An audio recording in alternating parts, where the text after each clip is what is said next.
Hello everyone, it's Michelle's monthly update again. Today I'm so pleased to introduce a new friend to you guys. That's Joy Tan. She's a new member to Harcourt's permanent office, and we are so excited and honored to have her as a new team member as well. You are half Chinese and half Filipino, is that right? Yes, correct. So your surname is still a Chinese surname because your father's side. Yeah. That's so cool.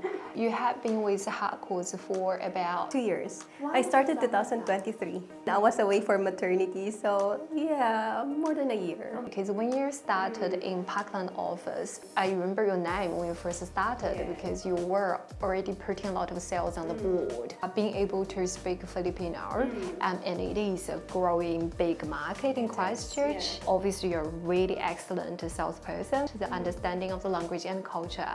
Philippines is an archipelago, so we have, per region, we have different cultures as well. One, the national language, which is Tagalog, and the second is our dialect, which is Bisaya. So how do you celebrate Christmas and the New Year? Christmas is a very big thing in Philippines, so starting the Burr months. So starting September, Christmas decorations are already up. It's a very big thing in the Philippines. Family gathering, a celebration. But because the Philippines is retail stores nationwide, there's a celebration of. Another thing is I notice a lot of the Filipino clients here, they speak really, really good English. Is that because that's your official language as well? English and Tagalog. In school, English is actually the main language. It makes a lot because compared to Chinese migrants, which English is not our main language in China.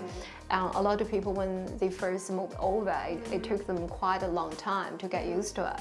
They mentioned that many of them, they are Catholic or Christian. That's the main religion in our country. So I think that was a later stage of Qing dynasty. Before that, the mainstream religions would be Buddhism or Taoism. You would be from like a Chinese culture family too. So now we cover the monthly update of how the market is doing. From the number that just came out, compared to the latest November this year, in terms of median price, we had about 3.4% increase. Volume-wise, it's quite flat, 0.9% increase.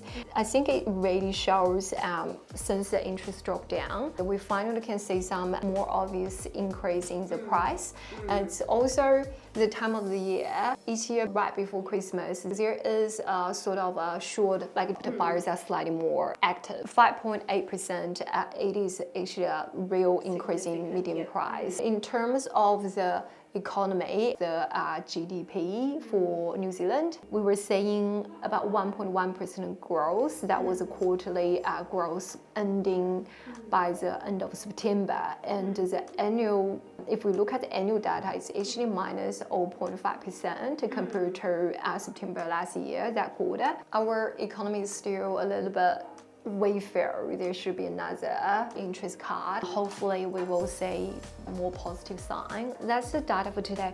And Joy, I know you do work with a lot of buyers. When you look at the buyers pool, do you work with the Filipino buyers mostly? Do you have like a percentage? I actually work with a lot of Filipino buyers. I would say 99% is actually Filipino. A lot of Filipino are on that first home buying category. So with the interest rates coming down, then there's really an increase in activity. You will be able to tell me whether it's true or not. The Filipino families I have come across in the past sales, even with first home buyers, they can buy a quite a good price range, over 950 to even higher, because they work so hard and they save everything. Because Chinese have a similar sort of culture. They don't go on holiday, they don't go out for dinners, they just save everything to buy a house. Is that a similar culture with Filipino? Undoubtedly, Filipinos are really hardworking. Although in our culture, it is a big thing to give back to our family, to parents. So that takes quite a significant chunk income and savings of the Filipino family living here in New Zealand in terms of home loan.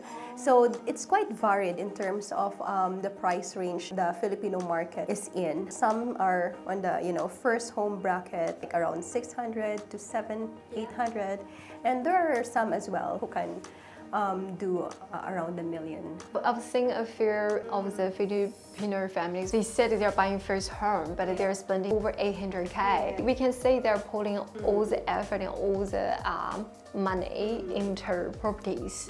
Maybe because they also culturally, they see that as a really good long-term investment, just like Chinese people. In Philippine culture, family home is a big thing. Family and education that families put their money on. That is why we put so much value in houses. I don't think there is right or wrong. When I was a lot younger, I've got the traditional thinking, like we just save every penny, we just eat simple food at home and do not spend money on holiday.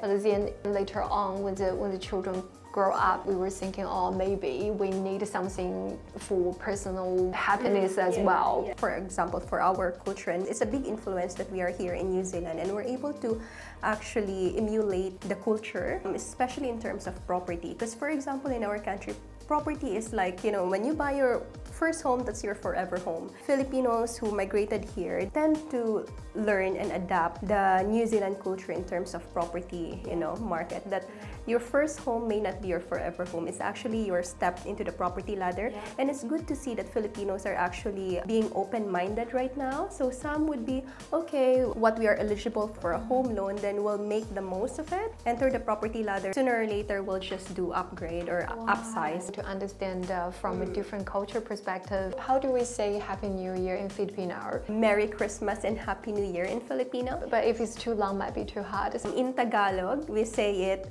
Maligayang Pasko. Maligayang Pasko. You're very good. And Happy New Year? We say it differently. We don't use the word happy. We say it a prosperous New Year, which is Manigong. Thank you so much for joining us, Joy. Welcome, Michelle. Thank you for having me here. We're so excited to have you, and we really, really look forward to the next year. It's going to be great.